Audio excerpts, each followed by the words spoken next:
L'amour est né, Jésus le Sauveur.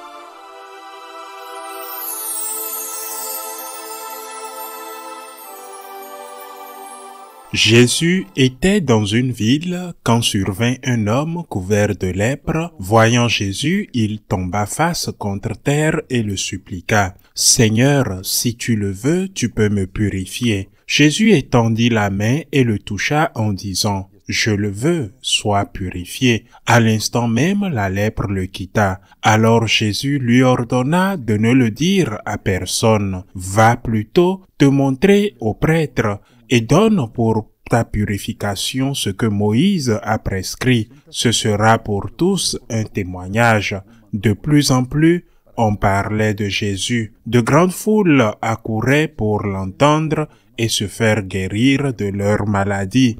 Mais lui se retirait dans les endroits déserts et il priait. Acclamons la parole de Dieu.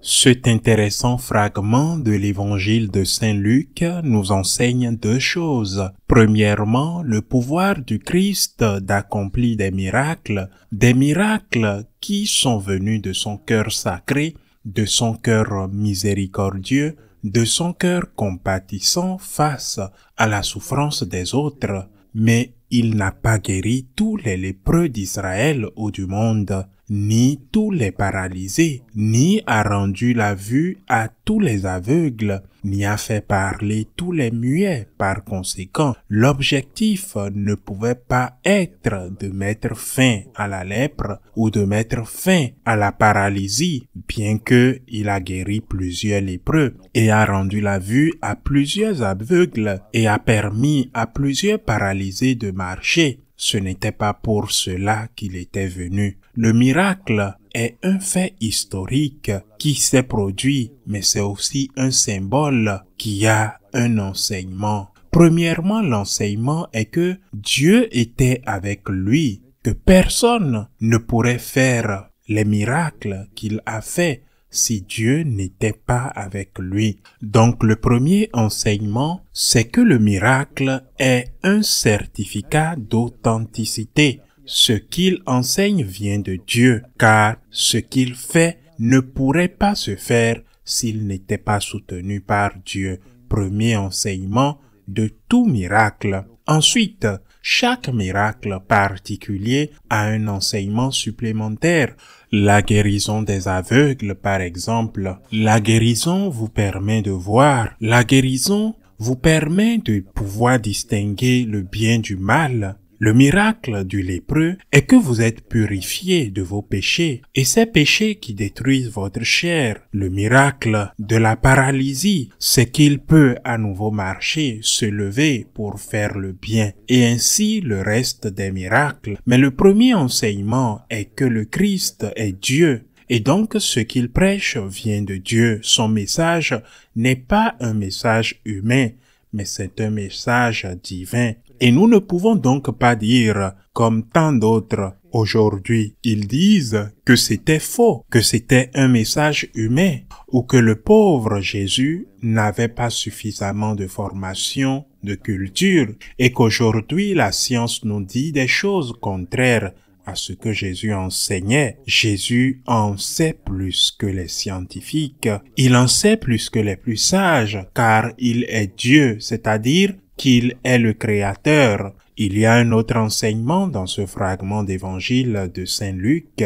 Dans l'évangile, il est dit, de plus en plus, on parlait de Jésus. De grandes foules accouraient pour l'entendre et se faire guérir de leur maladie. Mais lui se retirait dans les endroits déserts et il priait. Les gens accourèrent à Jésus et venaient vers lui pour l'entendre, oui, parce qu'il faisait des miracles, parce qu'il donnait des enseignements. Mais ils venaient vers lui surtout pour se faire guérir de leur maladie. Serait-il venu l'entendre sans les miracles? Probablement non. Plus tard, entrant dans sa vie politique, après la multiplication des pains et des poissons, qui fut le miracle le plus ostentatoire, le plus frappant, car il toucha une multitude, on le chercha pour le proclamer roi, et il partit comme l'évangile d'aujourd'hui. Ils sont venus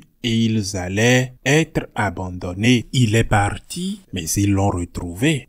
Mais Jésus s'est confronté à eux. Il leur dit, « Je vous assure, leur dit-il, que vous ne me cherchez pas parce que vous voulez entendre des paroles de ma bouche, mais parce que vous avez mangé et bu. Cherchez plutôt le royaume de Dieu, et tout vous sera donné par la suite. » Nous allons vers le Seigneur à la recherche d'un miracle. Il les fait plusieurs fois, et parfois il les fait même sans que nous le demandions. Et puis, nous nous en rendons compte, et nous disons, c'était un miracle. Comment cela a-t-il pu arriver? Il fallait que cela se produise autrement, mais cela ne s'est-il pas produit ainsi? Il les fait toujours. Il prend soin de nous. Il vit en veillant sur nous avec sa divine providence. Mais nous devons faire très attention à ce que le miracle ne devienne pas l'objectif principal, la raison principale de notre suite au Christ. Nous ne pouvons pas chercher ou suivre les miracles de Dieu, mais nous devons chercher Dieu, le Dieu des miracles. Allons vers le Dieu des miracles et non vers les miracles de Dieu. Allons vers le Dieu des miracles pour écouter son message et nous laisser interpeller par ce message. Car lorsque nous acceptons ce message, le premier miracle est déjà en train de se produire, qui est pour nous le miracle le plus important et le plus bénéfique, le miracle de notre conversion. Et ce miracle, il se peut que cela ne guérisse pas la maladie physique dont nous souffrons, ou que cela ne résolve pas le problème économique, peut-être car c'est souvent le cas. Mais ce miracle de notre conversion nous prépare à la chose la plus importante, être avec Dieu pour toujours au ciel.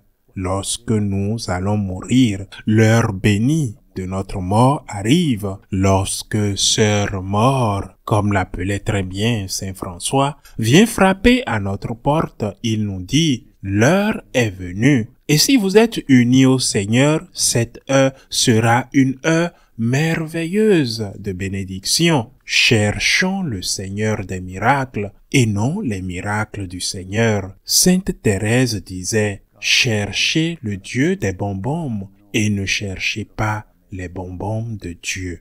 Ainsi soit-il.